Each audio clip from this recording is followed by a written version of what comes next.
ಇಸ್ಕಾನ್ನೊಳಗಿರೋರು ಇದಾರಲ್ಲ, ಅಪ್ಪ ಅಮ್ಮನ ನೋಡ್ಕೊಳ್ಳಲ್ಲ ಮುಂದೆ ಮಕ್ಕಳು.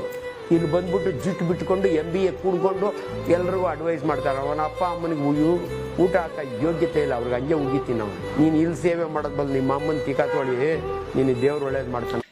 ಹಿಂದೂಗಳ ಧಾರ್ಮಿಕ ನಂಬಿಕೆಗಳ ವಿಚಾರವಾಗಿ ಹಿಂದೂಗಳಿಗೇನೆ ಉಚಿತವಾಗಿ ಉಪದೇಶಗಳನ್ನು ನೀಡೋದಕ್ಕೆ ಈತ ಒಬ್ಬ ಬಾಕಿ ಇದ್ದ ಅಂತ ಕಾಣಿಸುತ್ತೆ. ಈಗ ಈ ವ್ಯಕ್ತಿನೂ ಪ್ರಾರಂಭವನ್ನು ಮಾಡ್ಕೊಂಡ್ಬಿಟ್ಟಿದ್ದಾನೆ. ಇಷ್ಟು ದಿನಗಳ ಕಾಲ ಬೇರೆಯವರ ಮಾತುಗಳನ್ನು ಕೇಳಿದ್ದಾಯಿತು, ಈಗ ಈ ವ್ಯಕ್ತಿಯ ಮಾತುಗಳನ್ನು ಸಹ ಕೇಳುವಂತಾಯಿತು. ಎಲ್ಲೋ ಈ ವ್ಯಕ್ತಿಗೂ ಹಿಂದೂಗಳ ಧಾರ್ಮಿಕ ನಂಬಿಕೆಗಳ ವಿಚಾರವಾಗಿ ಉಚಿತವಾಗಿ ಉಪದೇಶಗಳನ್ನು ನೀಡಿ ಬಿಟ್ಟಿಯಾಗಿ ಪ್ರಚಾರಗಳನ್ನು ತೆಗೆದುಕೊಳ್ಳುವಂತಹ ಹುಚ್ಚು ಹೆಚ್ಚಾಗಿದೆ ಅಂತ ಕಾಣಿಸ್ತಾ ಇದೆ. ನಾನೆಲ್ಲೋ ಈ ವ್ಯಕ್ತಿಯನ್ನು ಒಬ್ಬ ಗುಣವಂತ, ಸಂಸ್ಕಾರವಂತ, ವಿದ್ಯಾವಂತ, ಸಮಾಜದ ಬಗ್ಗೆ ಕಳಕಳಿಯನ್ನು ಹೊಂದಿರುವಂತಹ ವ್ಯಕ್ತಿ ಅಂತ ಇಷ್ಟು ದಿನಗಳ ಕಾಲ ತಿಳ್ಕೊಂಡಿದ್ದೆ. ಈ ವ್ಯಕ್ತಿಯ ಈ ವಿಡಿಯೋವನ್ನು ನೋಡಿದ ನಂತರ ನನಗಂತೂ ಒಂದು ವಿಚಾರ ತುಂಬ ಚೆನ್ನಾಗಿಯೇ ಅರ್ಥವಾಯಿತು. ಹಿಂದೂಗಳ ಧಾರ್ಮಿಕ ನಂಬಿಕೆಗಳನ್ನು ವಿರೋಧಿಸುವಂತಹ, ಟೀಕೆಗಳನ್ನು ಮಾಡುವಂತಹ, ಅಪಹಾಸ್ಯ ಮಾಡುವಂತಹ ವ್ಯಕ್ತಿಗಳು ಈ ನಮ್ಮ ಸಮಾಜದಲ್ಲಿ ಇನ್ನೂ ಅದ್ಯಾವ್ಯಾವ ರೀತಿಯಾದಂತಹ ವೇಷಗಳನ್ನು ಧರಿಸಿಕೊಂಡಿದ್ದರು, ಇನ್ನೂ ಅದ್ಯಾವ್ಯಾವ ರೀತಿಯಾದಂತಹ ಮುಖವಾಡಗಳನ್ನು ಹೊತ್ತು ಈ ನಮ್ಮ ನಡುವಲ್ಲೇ ಬದುಕಿದರೋ ಒಂದು ಅರ್ಥವಾಗ್ತಾ ಇಲ್ಲ ಅಂತ. ನೀವು ವಿದ್ಯಾವಂತರು, ಎಲ್ಲ ತಿಳಿದಿರುವಂಥವರು, ನೀವು ಒಮ್ಮೆ ಇಸ್ಕಾನ್ಗೆ ಭೇಟಿಯನ್ನು ನೀಡಿ ಅವರು ನಡೆಸುತ್ತಿರುವಂತಹ ಸಮಾಜಮುಖಿ ಕೆಲಸಗಳ ಬಗ್ಗೆ ತಿಳ್ಕೊಳ್ಳಿ, ಅವರು ಮಾಡುತ್ತಿರುವಂತಹ ಸಮಾಜ ಸೇವೆಯ ಬಗ್ಗೆ ತಿಳ್ಕೊಳ್ಳಿ. ನಂತರ ಈ ರೀತಿಯಾದಂತಹ ಮಾತುಗಳನ್ನು ಆಡಿ, ಈ ರೀತಿಯಾದಂತಹ ಟೀಕೆಗಳನ್ನು ಮಾಡಿ, ಅಲ್ಲ ಸ್ವಾಮಿ ಅವರೇನಾದರೂ ನಿಮಗೆ ಬಂದು ಹೇಳಿದ್ರ ನಾವುಗಳು ತಂದೆ ತಾಯಿಯನ್ನು ಬಿಟ್ಟು ದೇವರ ಸೇವೆಯನ್ನು ಮಾಡ್ತಾ ಇದ್ದೀವಿ, ಸಮಾಜ ಸೇವೆಯನ್ನು ಮಾಡ್ತಾ ಇದ್ದೀವಿ ಅಂತ? ಇಲ್ಲ ತಾನೆ. ಹೀಗಿರುವಾಗ ಅದು ಹೇಗೆ ನೀವು ಈ ರೀತಿಯಾದಂತಹ ಹೇಳಿಕೆಗಳನ್ನು ನೀಡ್ತೀರಾ, ಅವರ ವಿರುದ್ಧವಾಗಿ ಈ ರೀತಿಯಾಗಿ ಟೀಕೆಗಳನ್ನು ಮಾಡ್ತೀರಾ? ಅವರೇನಾದರೂ ಮನೆ ಬಿಟ್ಟು ಮನೆಯಿಂದ ದೂರ ಬಂದು ಏನಾದ್ರೂ ಭಯೋತ್ಪಾದಕ ಸಂಘಟನೆಗಳಿಗೆ ಸೇರ್ಕೊಂಡಿದ್ದೀರಾ? ಇಲ್ಲ ತಾನೆ.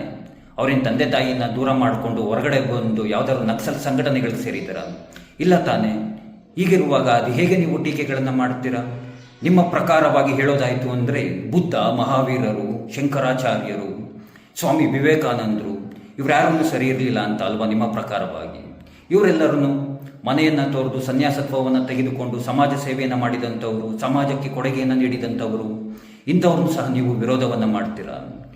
ಏನು ಸ್ವಾಮಿ ನೀವು ನಿಮ್ಮ ಬಾಯಿಂದ ಬರುವಂತಹ ಮಾತುಗಳು, ಅದು ಇಸ್ಕಾನ್ ಬಗ್ಗೆ ಈ ರೀತಿಯಾದಂತಹ ಮಾತುಗಳು ಬೇರೆ ಮತದವರ ವಿಚಾರವಾಗಿ ಏನಾದರೂ ಮಾತಾಡ್ಬಿಟ್ಟಿದ್ರೆ ಇಷ್ಟೊತ್ತಿಗೆ ಜೈಲಲ್ಲಿ ಇರ್ತಾ ಇದ್ರಿ, ಅಥವಾ ಅವರುಗಳು ಬೇರೆ ರೀತಿಯಾದಂತಹ ಕ್ರಮಗಳನ್ನೇ ನಿಮ್ಮ ಮೇಲೆ ತೆಗೆದುಕೊಂಡು ಬಿಡ್ತಾ ಇದ್ರು.